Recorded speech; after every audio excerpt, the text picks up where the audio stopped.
Good morning, sir. Good morning তোমালোক সকলোৱে ভালে আছা ভগৱানৰ কৃপাত আছো দিয়ক ভালে কুশলে বঢ়িয়া পিছে তোমাক আজি দেখিলোঁ যে আগতে স্কুলত দেখাই নাই দেখোন ছাৰ মই নতুনকৈ আহিছোঁ এইখন স্কুলত মানে আজি প্ৰথম আহিছা আমাৰ স্কুলত হয় ছাৰ আজিয়ে প্ৰথম আহিছোঁ পিছে আগতে ক'ত পঢ়িছিলা ছাৰ আমাৰ গাঁৱত এখন স্কুল আছে আদৰ্শ বিদ্যালয় তাতে পঢ়িছিলোঁ ছাৰ আদৰ্শ বিদ্যালয় বহুত ধুনীয়া স্কুল সেইখন পিছে তাৰ পৰা ইয়ালৈ কিয় আহিলা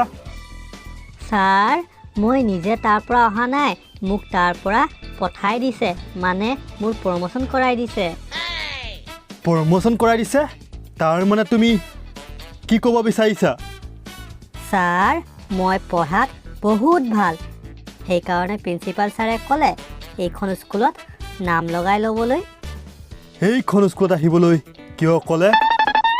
প্ৰিন্সিপাল ছাৰে মোক ক'লে আপোনাৰ স্কুলখন বহুত ভাল মানে আদৰ্শ বিদ্যালয়তকৈ আপোনাৰ স্কুলখন বহু গুণে ভাল সেইকাৰণে ছাৰে মোক ইয়ালৈ পঠিয়াই দিলে তুমি আমাৰ স্কুলত আহিছা বহুত ভাল লাগিছে প্ৰিন্সিপাল ছাৰে মোক কৈছিলে তুমি পঢ়াত বহুত ভাল হয় ছাৰ ঠিক আছে তেন্তে মই তোমাক কেইটামান প্ৰশ্ন সোধোঁ শুদ্ধভাৱে উত্তৰ দিবা ছাৰ সোধক আপুনি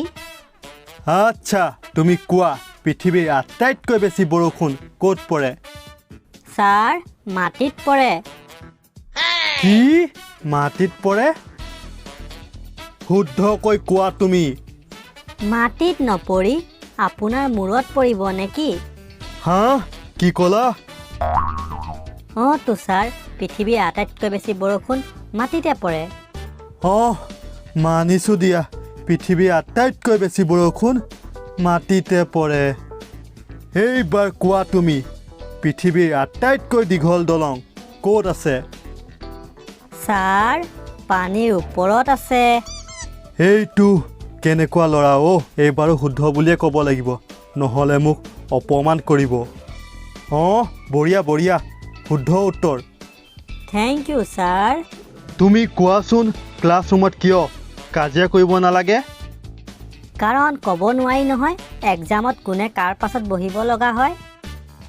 বঢ়িয়া শুদ্ধ উত্তৰ এইবাৰ কোৱাচোন বহুবচন কাক বোলে যেতিয়া বহুতো মানুহ আৰু অমিতাভ বচ্চনৰ মাজত কথাৰ কটাকটি হয় তাকে বহুবচন বোলে No.